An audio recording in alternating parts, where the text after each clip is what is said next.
I am what you would call an urban explorer. And not just any kind of urban explorer at that. I'm specifically one who is not only extremely adventurous, but also a bit, messed up in the head. Not because of the fact that I risk my life as well as my police record to go and find as many places to go to, but I even go as a step further by doing some ghost hunting as well. Well, depending on the place that I go to, that is. And while I do that, I tend to mess around a lot with a lot of occult items. Now, I know that messing with that kind of thing is really fucking stupid, but honestly, I really couldn't care less. I love the feeling, the rush, literally everything that it gives me. I guess you could say that I have a bit of an addiction to it, as I've done it more times than I can honestly count, and you'd be right. I honestly don't really know how or why, for that matter, I wound up getting into exploring in the first place. All I know is that I started doing it when I was around 10 years old, and since then I've been doing it ever since. I have to say, my favorite places to go and explore are abandoned houses, asylums, churches, and the like. For me, it's like a big treasure chest. You never know what you're gonna find unless you look. I've had quite a few surprises pop up when I've explored certain places. I think one good example of that would be the time that I found an old suitcase in a decrepit house that was filled to the brim with baseball cards of every single kind, including some rare ones that would have made me one rich son of a bitch if I had actually decided to take the case home with me. I never understood why I didn't do that. I'm an idiot. But whatever. Despite all of those risks, dangers, and potential arrest, I really enjoy doing what I do. However, I do remember this one instance that actually not only managed to scare the hell out of me, but even put me off exploring for the next couple of months. It was in the August of 2012. Me and a few friends of mine, Daniel and Josh as I called them, we were off going on some kind of vacation to celebrate our graduation from college. I can't really recall where we were planning on going to, but what I do remember that it was located somewhere near Austin, Texas. However, it was about an 18-hour-long drive from Minnesota to Austin, Texas. Now, the drive itself wasn't really that bad. If anything, it was one of the most memorable moments of my life. Me and two friends all laughing, telling jokes, and listening to Metallica and Cannibal Corpse until our eyes and ears started bleeding. Not literally, just figuratively. Now, despite the fact that we did have a GPS in our car that was telling us where to go, we wound up getting lost. I honestly don't know how the heck we could have gotten lost, but if I had to make a guess, I think it was the crappy operating system programmed into that GPS we bought. Then again, it was only $25, so I guess you get what you pay for. With all our dreams and ideas of getting to that weird place that we were planning on going to completely dashed against the rocks, we all decided to just take a week of our vacation in the place that we had managed to land ourselves into, Odaville, Connecticut. The town itself wasn't really as big as we expected it to be. I mean, it had some of the basics: a small grocery store, a little farmer's market, a pub, a few small hotels, some other shops, an apartment complex, and a large town hall, but shockingly enough, that was about it. Despite the fact that there wasn't very much to the town, we decided to just stay in it, and we just ultimately decided to chill there for the week. Once we had gotten ourselves checked in, unpacked, and rested, my friends decided to send me out in the town to check and see if there was anything particularly interesting to do there. I was a little bit reluctant, seeing how there really wasn't anything special about the place, but after a little bit of convincing and a little bit of teasing, I just decided to just suck it up and go. On my drive down to the main part of town, I accidentally made a left turn when I was supposed to make a right one, and I found myself going down dirt roads filled with row after row of wheat and corn crops. Now, I would have turned around and went back to the hotel, but since this was a one-way road, I couldn't actually turn around without crashing into something or landing in a ditch, or worse yet, probably hitting a tree. This meant that I had to keep on driving until I found a separate road or a driveway I could pull out in. After about 20 minutes of driving in complete and utter darkness and complete silence, as there wasn't any kind of signal out here, I wound up coming up to a large red farmhouse in the distance. About 5 minutes later, I had finally gotten myself to where the barn house was located. To my surprise, the barnyard surrounding the barn was a lot bigger than I had expected. However, it wasn't the size of the barnyard that was the most intriguing. It was the oddness of the setting itself. The barn house itself looked very faded. The red and white paint that had once adorned the wood was now chipped and cracked. The grass surrounding the farmhouse was honestly very long, and I mean long is about 4 or 5 inches high up in the air.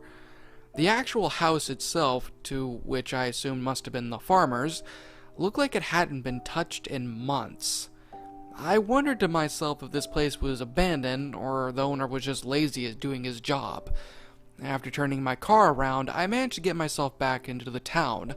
This time, instead of searching around for any kind of remote places to go to, I stopped at the local pub and decided to get some kind of answers about that barnyard place I had just been at. It wasn't really easy getting anyone to actually talk to me, as a majority of the people there were either drunk, passed out on the floor, or hitting on me for some odd reason. However, just as I was about to leave, I wound up finding one person who I managed to talk with. She was an old woman, about 5 feet in height. She had long orange hair, wore pink glasses with small chains around the ends, wore a very traditional looking blue and white dress with a matching apron wrapped around her waist, and flower earrings and pink high heels to kind of match everything up. I remember walking up to her and starting to ask a couple of questions about the barnyard place that I had been at. Well, after she had asked me where I went to. She then wound up giving me a worried look after I had mentioned what I had seen. She then proceeded to explain that she hadn't really seen anyone come out of that farm for quite some time now, which, at least she said, was odd, seeing as how the farmer buyer as she said, usually had to make many trips to the town's farmer's market to sell his produce. I asked her if the farm was abandoned, and she responded with that with the lack of activity coming from that place, she really wouldn't have been surprised if it was, although it was definitely still odd. I thanked her and I made my way back to the hotel. I was honestly beaming with excitement at the idea of actually exploring an abandoned barnyard. When I got back to the hotel, I wound up finding that both of my friends had fallen asleep while I was away. Not really that surprising, as the time that we had gotten there was getting close to midnight. I really didn't care over the fact that they were asleep. It just kind of gave me a little bit of an excuse to go out and explore. Of course, I'd probably get a little heat from the two of them for not waking them up in time, but I'd explain it away later on. Maybe I'll make up a story or something saying that it wasn't really that fun. After I had pretty much made that mental note in my head, I made sure to grab all of my usual gear that I usually take with me on my explorations. I took a couple of pocket knives, a flashlight, a few water bottles if I got dehydrated, and a pair of combat boots, because you never know what kind of situation you're going to get yourself into, and got myself back in the car and drove back to the place where I had went to. It didn't take long for me to get myself back to the same barnyard I had just recently went to. When I got there, I made sure to get all of my gear together, and then I got out of my car and locked it. I remembered that weird feeling I had gotten when I went out of my car. It felt like I wasn't supposed to be there. Seeing how it might have just been my nerves or something like that, which was usually always the case when I go to a new place, I sucked it up and made my way to the main area of the farm. Once I arrived, I took a long look around. There really wasn't much for me to actually explore. Just the main farmhouse and barn, silo, and that's pretty much about it. It wasn't what I was used to exploring, but then again, it wasn't really that bad. It was a well-stocked area, and it could be interesting, I guess. The first place I decided to go and check out was the farmer's home. I made my way over towards a small 2-story building and walked over towards the front door. For the hell of it, I decided to knock on it. I honestly knew for a fact that nobody was home. I mean, it was abandoned after all, but I thought it'd be something to joke about with my friends at the next road trip. The weirdest thing happened though. When I knocked on that door, I found it to be already opened. I mean, barely, but still.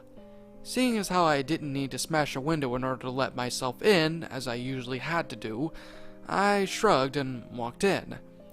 As I walked in, I noticed something that made me stop dead in my tracks. All of the furniture, the television, couch, table, chairs, etc., were all still there.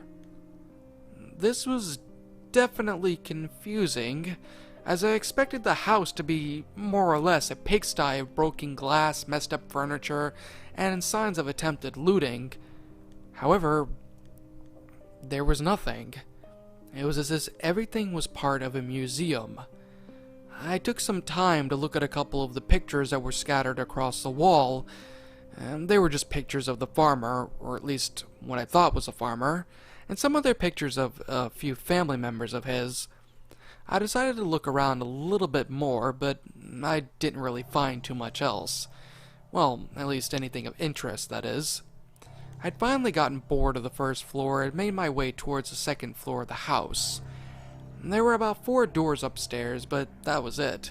I managed to open up 3 of the 4 doors around me, but the 4th one was locked from the inside out for some odd reason.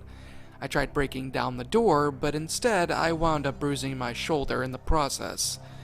I finally decided just to get out of the house and see what else I could find, as trying to break into something like that would probably get me into a bit of trouble. After leaving the home, I made my way towards the barn itself. Despite the fact that the barn needed a fresh coat of paint and a little bit of maintenance, it didn't look all that bad. I inched closer towards the front door, and that strange feeling from before came back. Something wasn't right. Well, I mean, there obviously wasn't anything right about this situation, but this feeling was a little bit different. It felt like something was tugging inside of me, practically begging me not to go into not to go into that barn, as apparently there was something there that I would regret seeing. However, me being the idiot that I am, I wasn't going to let a little feeling in my brain try and get away with my fun. I opened up one of the doors, and it was rather heavy to say the least. It took me a little bit to kind of get in there, but I managed. After walking into the barn, I pulled out a flashlight and turned it on. What I wound up seeing was a big stack of nothing. Seriously, there was nothing at all. No animals, which is, I guess, kind of obvious. No tools, no hay bales, nothing. At this point, I was on the verge of just giving up and pretty much leaving the place when I saw something that made me stop. At first, I didn't know what it was, but after shining my flashlight on the ground, I saw it. A small puddle of blood. Not much, but still. My disappointment had now turned into morbid curiosity. As I stepped closer to examine the bloodstain, I saw that it wasn't dry. It looked like it was completely fresh. This was definitely odd. I mean, where the hell did it even come from? As far as I knew, I hadn't cut myself or anything. I even checked to make sure of it, and there wasn't a single scratch on my body. So there was no reason why there'd be blood there. When I got up from the spot that I went in to examine the blood, I wound up tripping on something, a piece of wood that was lying in the middle of the frickin' floor. I later looked up in my flashlight and illuminated a better part of the floor. What I saw made my heart sink. Small drop of blood that I had found on the floor continued on more into a trail, increasing more and more in quantity until it was nothing but a trail of fresh blood that led to one of the stalls. I, hesitantly that is, made my way towards the stall that the blood trail led. That was when I heard it. The sound of chewing. Honestly, why hadn't I noticed it beforehand? As I walked closer and closer to the stall door, I heard the sound of munching getting louder and louder with each step I took. I then reached for the stall door and slowly opened it. My nerves were shaking with every passing moment. Opening the door, I shined my flashlight at who or what was making that crunching sound. What I saw was baffling. I saw a small orange ferret sitting in the middle of the stall. I sighed with a little bit of relief and then cursed myself at being so frickin' paranoid. I made a few clicky noises to try and get the ferret's attention, but nothing really worked out.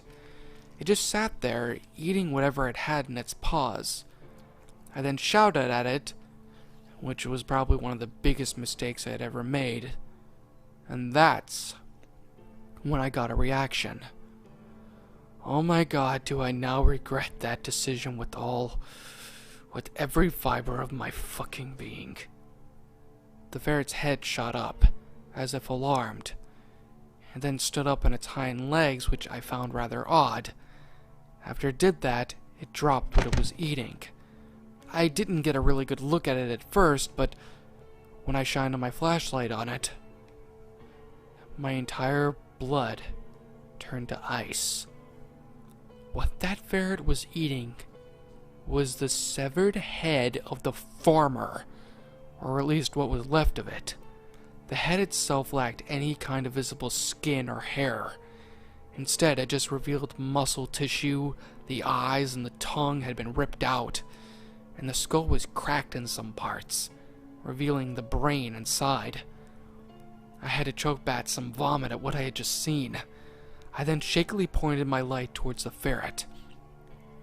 It had since turned itself around when I examined the head, and what I saw still haunted me to this very day. The front side of that ferret was doused in blood, so much in fact that if I hadn't seen its back, I would have mistaken the red blood for the ferret's actual color. The eyes, oh my god, the eyes! The eyes were entirely pitch black, with the exception of a thin layer of white that hadn't been covered. The whites, however, weren't even white at all. They were completely and utterly bloodshot. It looked at me, and then gave a wide, toothy grin. Its teeth were sharp and covered in heavy amounts of blood, with bits of flesh and gore stuck in between its teeth. It continued to smile at me. And then it spoke. It fucking spoke to me. Are you as hungry as I am? I remember it saying in that deep, demonic voice. The thing then let out a blood-curdling scream. I honestly booked it at that point. There was no way in hell I was going to stay in that barn with that thing. I ran as fast as I could, but the thing chased after me with a speed that made even Roadrunner look like a freaking turtle. I barely managed to get away from that thing by hiding myself in a random room that I had entered. I knew for a fact that if I tried to get to the front door, that thing would have gotten me and done things to me that I wouldn't even know. No, I didn't want to think about that. I remembered as I locked that door I was in. I smelled a rather vile odor. I turned around, and I saw a sight that to this very day makes me retch. The entire room was packed with slaughtered animals. Some rotting, some freshly killed. Most, if not all, of the animals were either dismembered or skinned in the most gruesome fashion possible. I would have puked right then and there if it wasn't for the fact that that thing was ramming itself, rather hard I might add, into the door. To make matters worse, as it kept hitting the door, I kept on hearing that fucking thing keep saying over and over and over again, Are you as hungry as I am? I knew that I didn't have much time to react. I quickly looked around and found a small window that led to the outside of the barn. I immediately ran for it, slipping and getting covered in copious amount of blood from the animals as I did. I managed to slip myself out of the window just in time before the door finally gave way. I had hit the ground hard, but I was determined to get the fuck out of there ASAP.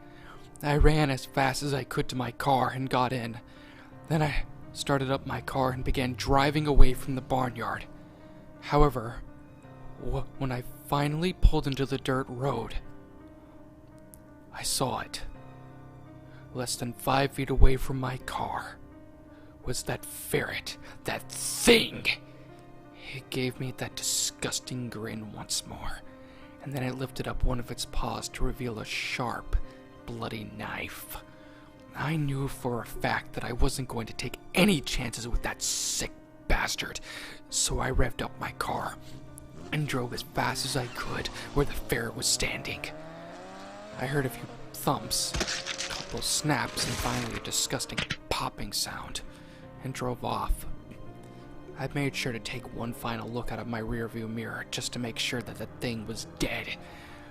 And to my relief, it was. Once I had gotten back into town, I drove straight to the hotel, opened the door, and locked it behind me. My friends had apparently woken up not too long back, and they had noticed that I was covered in blood. "Dude, what the fuck happened to you?"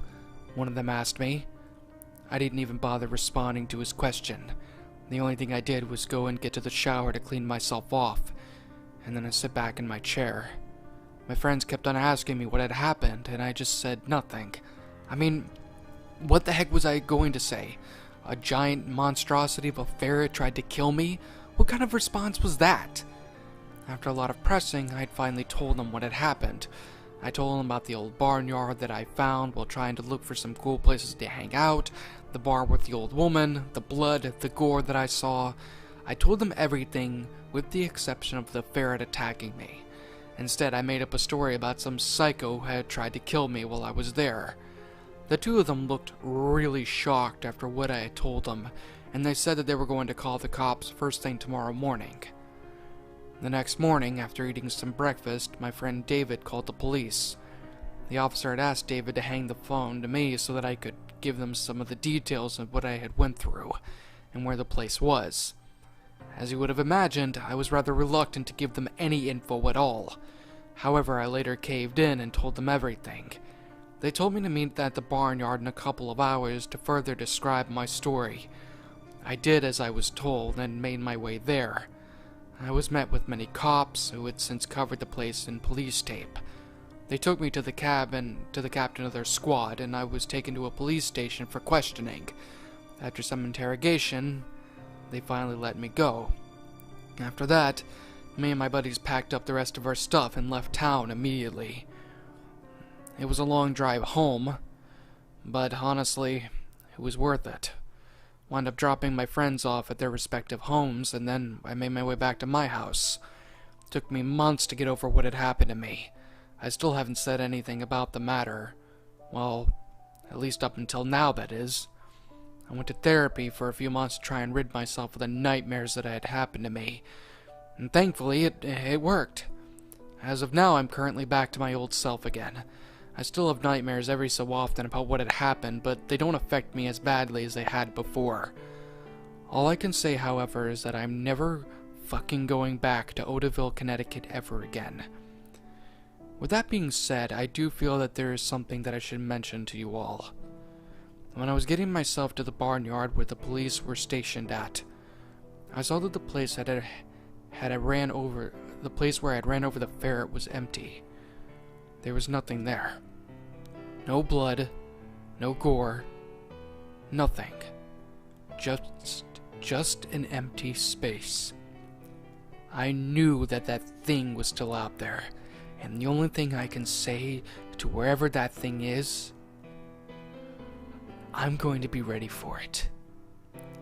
I'm going to be ready with my shotgun in hand ready to blow that sick son of a bitch back to hell where it belongs.